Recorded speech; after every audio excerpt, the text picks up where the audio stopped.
Viridian, the Green Guide by My Head on the Clouds, Not Coming Down, a Boku no Hero Academia fanfic. Chapter 23, Electricity. Izuku couldn't stop thinking about Kaminari's quirk. There was a familiar feeling of nostalgia that reminded him of when Kacchan's quirk had first manifested, before they found out Izuku was quirkless. He'd thrown himself headfirst into figuring out Kacchan's explosives and imagining how they would be useful for hero work. It made this whole thing with Kaminari bittersweet, because Izuku wanted to be overwhelmingly, deliriously happy that he was analyzing a friend's quirk. But he couldn't shake the dull feeling of dread that bubbled up in his stomach every time he thought of it, like he was just waiting for the other shoe to drop and make the whole thing worse. He felt guilty that he hadn't been able to keep this dynamic with Kacchan, because it was his fault they'd grown apart. If Izuku hadn't been born quirkless, then maybe they would still be friends, and Izuku would still be analyzing Kacchan's quirk and helping him get into UA. He pushed those feelings down again, determined to ignore them. Eraser had said it was okay to be sad, but Izuku didn't want to waste whatever time he had left feeling sorry for himself. Instead, he went back to thinking about Kaminari's limit. They texted a few times since they officially became friends a few weeks ago. From those conversations, Izuku got the idea that Kaminari tended to think that it was better to go over his limit right at the beginning of a fight in an attempt to end things early. His line of thinking was that his brain was going to fry itself eventually, so he might as well take out his opponent before that happened. Izuku didn't necessarily agree. Sure, every hero had a special move that almost always ended a fight, but the key word there was almost always. There would always be villains who had quirks able to counter him, and there would always be factors like civilians and hostages that prevented him from going all out. According to all the fights Izuku had watched and been in, Kaminari's best bet wasn't to end the fight quickly, but figure out how to fight in an endurance match. But how was he supposed to do that when he couldn't even direct his own electricity?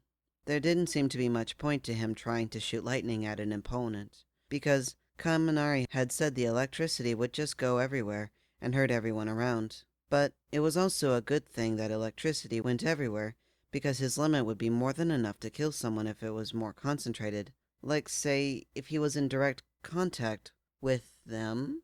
Izuku's eyes widened and he immediately shot a text to Kaminari to meet him in the park after school. Then get out a notebook he dedicated to Kaminari's quirk and started making a plan. Denki was confused. He had been at lunch when Midoriya had texted him wanting to meet ASAP, but then there hadn't been any follow-up texts.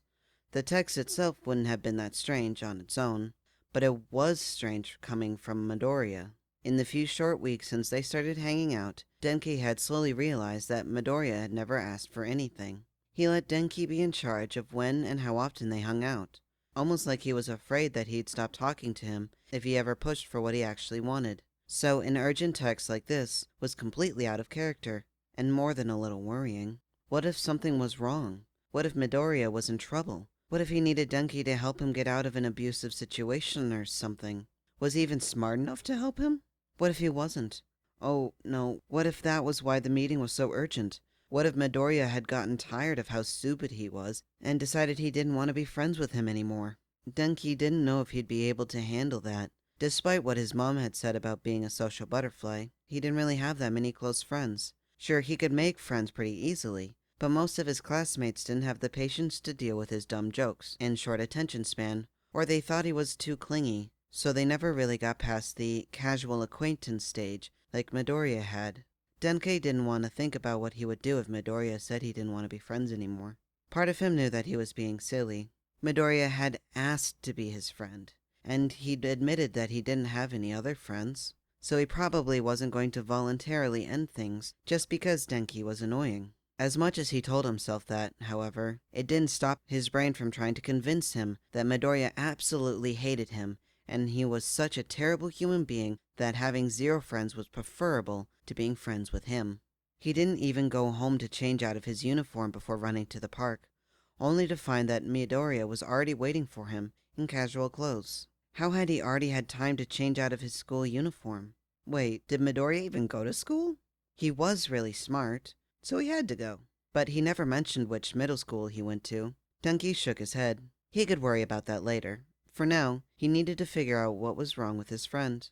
Midoriya was practically vibrating with energy. Even as he waited, he couldn't stop moving, and he was either bouncing in place or pacing back and forth. Denkei's first thought was that he must be nervous, but that didn't seem right, because, despite his constant movement, Midoriya didn't seem distressed.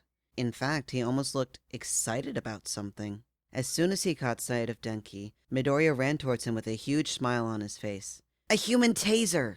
Denkei took a small step back, a little overwhelmed by Midoriya's enthusiasm, which was saying something considering his own quirk and personality. But if Midoriya was smiling, then he probably still wanted to be friends, which was one worry crossed off the list.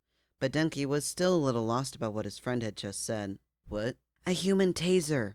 Midoriya took a notebook out of his backpack and started flipping through the pages. "We've been thinking about your quirk all wrong.